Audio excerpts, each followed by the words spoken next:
जय श्री कृष्णा भक्तों। आज की वीडियो में हम जानेंगे कि भगवान कैसे भक्तों के पीछे पीछे रहते हैं और कैसे भक्तों की हर पल हर समय मदद करने के लिए तैयार रहते हैं। एक छोटी सी कथा के द्वारा हम आपको समझाएंगे। तो चलिए शुरू करते हैं कथा। भक्तों, बात उस समय की है कि जब बरसाना में एक भक्त रहते थे और उस भक्त का नाम था ब्रजदास। उनके एक पुत्री थी और उनकी पुत्री का नाम था रतिया। बस ब्रजदास का इतना ही परिवार था। ब्रजदास पूरा दिन काम करते और शाम को श्री जी के मंदिर में जाते, दर्शन करते और जो भी संत आए हुए होते उनके साथ सत्संग करते, भगवान नाम की चर्चा करते। यही उनका प्रतिदिन का नियम था। तो एक दिन एक संत ने ब्रजदास से कहा कि हे ब्रजदास, हमें नंदगांव जाना है। हमारे पास सामान थोड़ा ज़्यादा है, तो क्या आप हमारी मदद कर सकते हो गांव पहुंचाने में? तो ब्रजदास बड़े ही भोले सीधे साधे दूसरों की मदद करने वाले व्यक्ति थे। तो उन्होंने बिना कुछ सोचे समझे ही हाँ कर दी। ब्रजदास ने अगले दिन अपनी बेटी से कहा कि मुझे संत को नंदगांव छोड़ने जाना है, समय पर आ जाऊंगा, ज़्यादा प्रतीक्षा मत करना, समय पर भोजन कर लेना। लड़की ने कहा ठीक है पिताजी। तो ब्रजदास सुबह सुबह 4 बजे राधे राधे करते हुए नंगे पांव संत के पास गए और संत का सामान लेकर ठाकुर जी की पेटी और बर्तन ले लिए और चलने लगे। बिल्कुल समय पर थे, लेकिन संत को श्वास का रोग था। तो श्वास के रोगी से ज़्यादा तेज़ी से नहीं चला जाता, क्योंकि उनके श्वास चढ़ जाती है। तो वो कुछ देर चले, फिर थोड़ा विश्राम करे, फिर चले, फिर विश्राम करे। तो बहुत समय लग गया। तो लेट हो गए वैसे ही, और गर्मी का समय था। तो जब नंदगांव पहुँचे तो सामान रखा, तो संत ने कहा कि बैठो, थोड़ा जलपान करो, अभी मत जाओ। लेकिन ब्रजदास ने कहा कि मुझे जाना है, मैं नंदगांव का पानी नहीं पीता, क्योंकि हमारे गांव की एक लड़की वो इस गांव में ब्याही हुई है। तो पहले ज़माने में क्या होता था कि उस गांव में कोई लड़की अगर उस गांव की ब्याह दी जाती है तो बड़े बूढ़े वहाँ का पानी तक नहीं पीते थे।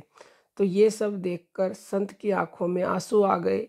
संत का हृदय पिघल गया। संत ने कहा कितना भोला आदमी है, कितनी गरीब है बेचारा, लेकिन दिल का कितना ऊंचा है। ब्रजदास वापिस राधे राधे करता हुआ रवाना हो गया। सूरज की इतनी तेज गर्मी, धूप और ऊपर से रेत जो है गर्म, तो ये देखकर भगवान को दया आ गई। तो भक्तों, भगवान ब्रजदास के पीछे पीछे चलने लगे। ऐसे भोले भक्तों के पीछे पीछे चलते हैं भगवान। एक पेड़ की छाव में ब्रजदास रुके और वह मूर्छित होकर गिर पड़े। भगवान ने मूर्छा दूर करने के प्रयास किए, पर मूर्छा दूर नहीं हुई। भगवान ने विचार किया कि मैंने अजामिल, गीध, गजराज, तारा, द्रौपदी को संकट से बचाया है, पर इस भक्त के प्राण संकट में है और कोई उपाय सूझ नहीं रहा है। मैं कोशिश कर रहा हूँ और निष्फल हो रही है। तो भगवान इनके मन में तुरंत आया कि ये तो राधा रानी का भक्त है, तो इसके प्राणों की रक्षा तो स्वयं राधा रानी ही करेगी। तो राधा रानी को बुलाया जाए। भगवान तुरंत राधा रानी के पास गए भरी दोपहरी में। तो देखते ही राधा रानी ने कहा, अचानक इतनी दोपहर में आने का क्या कारण है स्वामी? तो भगवान मुस्कुराए और कहा कि आपके पिताजी बरसाना और नंदगांव की डगर में पड़े हुए हैं, तुम चलकर संभालो। राधा जी ने कहा, कौन पिताजी? भगवान ने सारी बात बताई और चलने को कहा, और ये भी कह दिया भगवान ने कि ब्रजदास की बेटी के रूप में भोजन जल लेकर चलना है। राधा जी तुरंत तैयार होकर वहां पहुंची और बोली, पिताजी पिताजी। ब्रजदास जागे, बेटी के चरणों में गिर पड़े और कहा कि आज तू न आती तो बेटी मेरे प्राण चले जाते। बेटी से कहा आज तुझे बार बार देखने को मन कर रहा है बेटी कि तुम्हें देखता ही रहूं। तो राधा जी ने कहा, माँ बाप को संतान तो अच्छी लगती है, आप भोजन कीजिए और मुझे देखते रहें। तो बृजदास भोजन करने लगे और राधा रानी ने कहा, मैं अभी चलती हूँ घर पर, पिताजी कुछ मेहमान आए हैं, मुझे उनका संभालना है, कुछ देर के बाद आप धीरे धीरे आ जाना। तो इतना कहकर राधा रानी अदृश्य हो गई। बृजदास ने ऐसा भोजन कभी नहीं खाया था, वो उस भोजन को खाकर धन्य हो गया।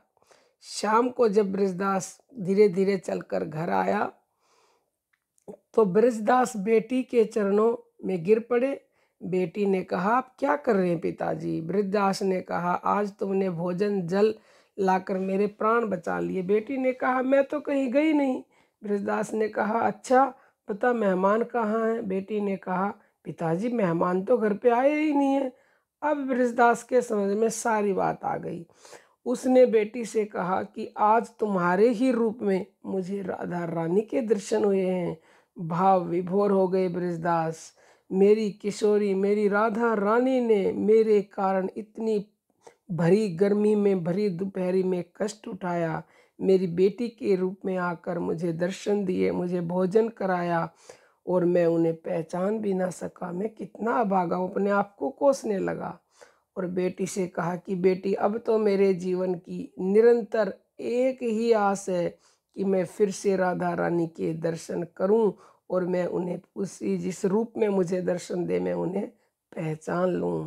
तो भक्तों, ऐसे प्रेमी भक्तों के लिए भगवान हर समय हर पल तैयार रहते हैं, उनके पीछे पीछे घूमते हैं और उनको किसी भी रूप में आकर दर्शन देते हैं और उनकी मदद करते हैं। तो आप भी भक्तों भगवान के दर्शन करना चाहते हैं, वो देते हैं दर्शन, हम उन्हें पहचानते नहीं। अगर आपके अंदर भी भोलापन है, आप भी हर किसी की मदद निस्वार्थ भाव से करते हो, तो आपकी मदद भी करने ज़रूर आएंगे भगवान। चाहे आए किसी ही रूप में, वो भेज देते हैं, ये उनका काम है।